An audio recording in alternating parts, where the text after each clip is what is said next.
Doing YouTube, I just want to go ahead and do a quick video. Let me get out the light of my water softener install here. Just to go over a few things. Decided to go ahead and just do a video on it because there's not too many videos as far as people installing their own water softener. So I said to myself, well, let me go ahead and just give it a try. Okay, so this right here is the Fleck 7000SXT water softener here. It's about let's see, 48K grains in it, and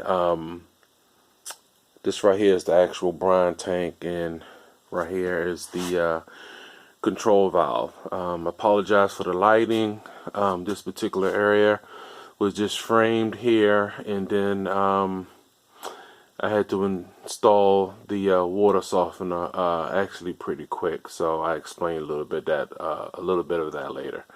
But just to give you guys a brief background, first I had a water conditioner. Water conditioner and water softener is completely two different things. But I had a water conditioner, and before a wall was here, this space here was pretty open. So I had the water conditioner hooked up right on this particular line here, okay, and it was basically installed right in this corner where the wall is, and it was a hard install.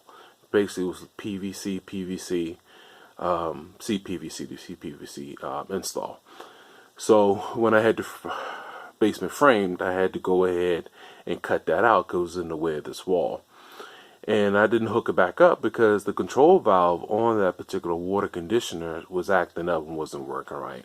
So I said, well, get rid of that, get an actual water softener with the salt, and let's give that a try. And it's been working out pretty good, to be honest with you. So right here is my actual setup.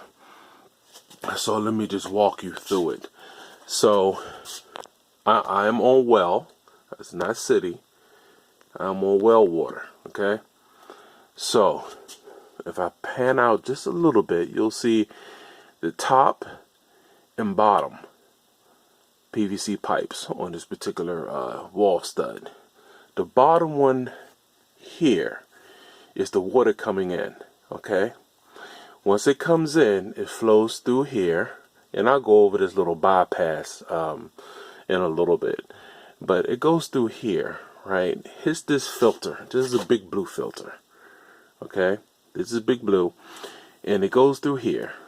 Okay, it comes out, goes through here,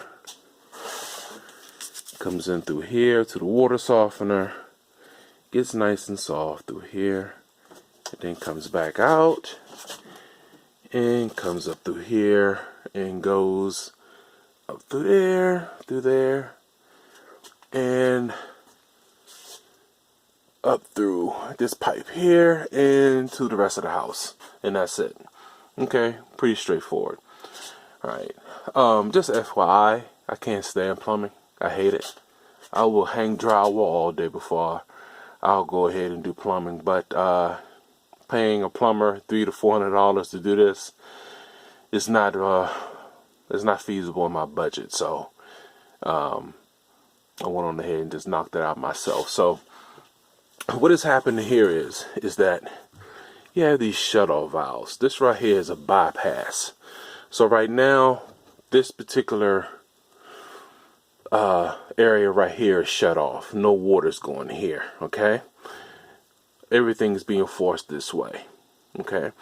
But in case the actual water softener needs to be maintained, it's not working right, it's broken, or something went wrong, I can go ahead and cut the water off here and here and turn this on, and it will be just going bypassing the water softener filter, and we'll still have water in the house while I work on actual water softener here. So basically the house will still have water, the toilets are still flush, and things like that.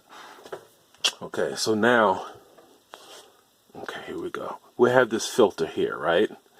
The big blue by Pentair. So when you install these, it's a good idea to go ahead and put these shut-off valves at each end here, in here, because when you go ahead and change this thing, change the filter inside, these shutoff valves are going to come in handy. If not, you're going to have water everywhere, right? It makes perfectly good sense. So basically you shut these guys off here and here, and you use this wrench here, pop it on, twist it, make sure you have a bucket over here though in the bottom, twist it, let the water out, blah blah blah blah. You might have to hit that red button up here, release some pressure, take it out and screw it, put the new filter in, screw it back, you're good to go. Okay, so these lines right here, right, I know some people install like heater hoses and some other lines and things like that. These are actually shark bites. Okay, these are actually made for water softeners. Okay, they slip right onto this 3/4 pipe. Okay, boom, no connection, just slides right on there with a kind of O-ring inside. Boom, lock tight, no leaks. This right here is a threaded end. All right, both sides. Thread on both sides, in and out. This right here, boom, on the pipe. Pipe, pipe, thread, thread. Okay. Like I said, these are basically for water softeners, and they've been working pretty good. This right here is the actual discharge hose when this water softener goes into regeneration mode, right? So basically this goes up here and then gets routed out to the actual drain pipe, to a stand pipe with a P-trap and all that good stuff. And the whole setup has been working pretty good as well.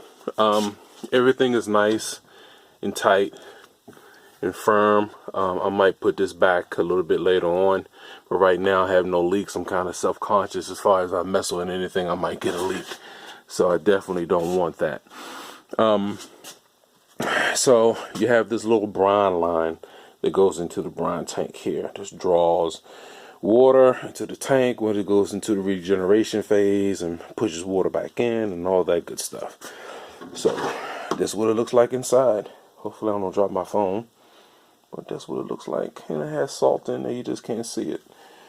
Okay. So, and this is the overfill line here. I haven't had that connected yet, but I'll have a little hose going from there into my sump pit, and I hope that will never overflow because it will rust out my sump pump, and I don't want that. Okay, so like I said, I'm on well, and just right down here, this little lever right here on my foot, that's the water shutoff valve that's in the house, right, to the whole house. Okay, that really doesn't need to be used anymore, because now I have all these shutoffs here, so I have different ways of actually shutting water off to the house now, and it's been working pretty good. The only issue that I had once I'd done this particular installation is that once I had everything installed and I cut everything back on, I went through the process and the water was filling into the tank and all that good stuff. This filter was leaking. Yes, it was. Pantera, this filter was leaking. And the thing is that it was leaking from this red button here. Okay? The reason is that when I went and cut into this line here, those little shavings got into it, got into the water, and carried it into here. Even though I had on bypass to flush, okay, to flush the system out, those little crumbs and all that, I didn't have water going here yet. But somehow, I guess it was maybe stuck in this little area right here. I'm not for sure. But once I cut everything on to have water go through, it was leaking. And some of those little CPVC chips or whatever from when I cut the pipe was actually enlarged in here, and I didn't have a good seat in it, and it started leaking. So what I had to do was I had to cut the water off here, get a bucket, take the filter off, Once I took the filter off and looked at the filter, saw the little pieces. It was a lot too, so this thing was working. This thing was working pretty good. It filtered out that stuff because none of it got into the water softener, thank goodness. But I took the filter off. Okay, took the filter off, cleaned it, cleaned the filter, the housing in here, cleaned all in here, dried it, blew it with compressed air, blew all this stuff, even where this little button seats at, blew all up in there just to make sure everything was good. Put the filter, rinsed the filter off, cleaned it, put everything back together, cut the water back on. We're in business, so it seems to be working pretty good. So let's see what else. I think that's about it. It's just that when you buy these water softeners here, especially these Flex,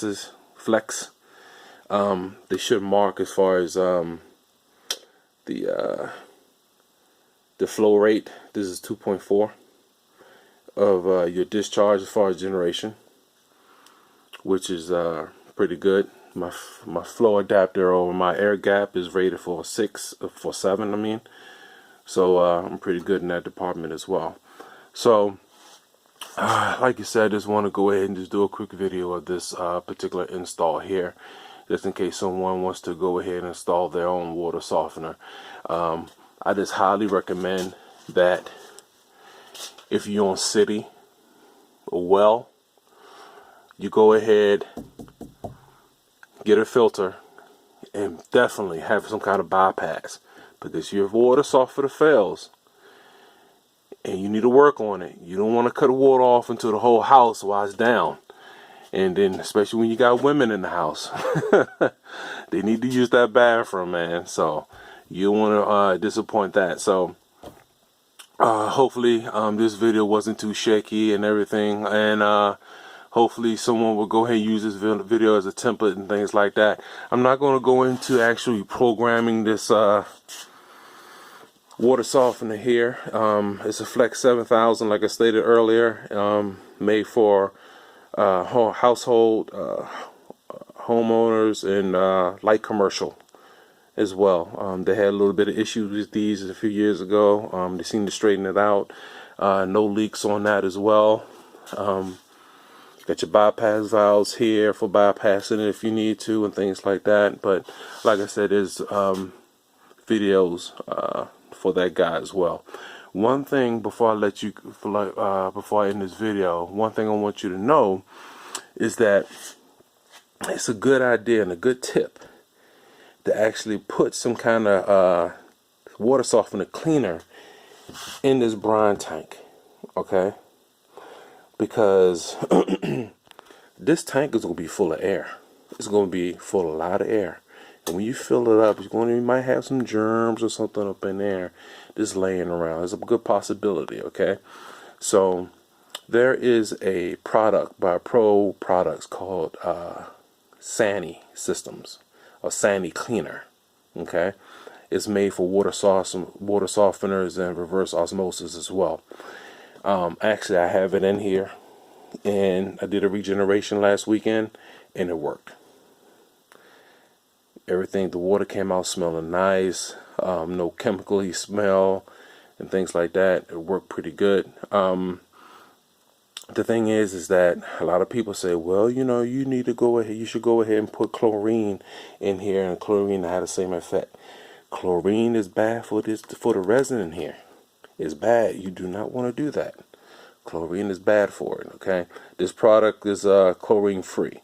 I don't work for the company. I'm not trying to go ahead and put them on notice or anything like that, but all I know is that it works for my particular use as well. So signing off. Hopefully this video helps, and Godspeed.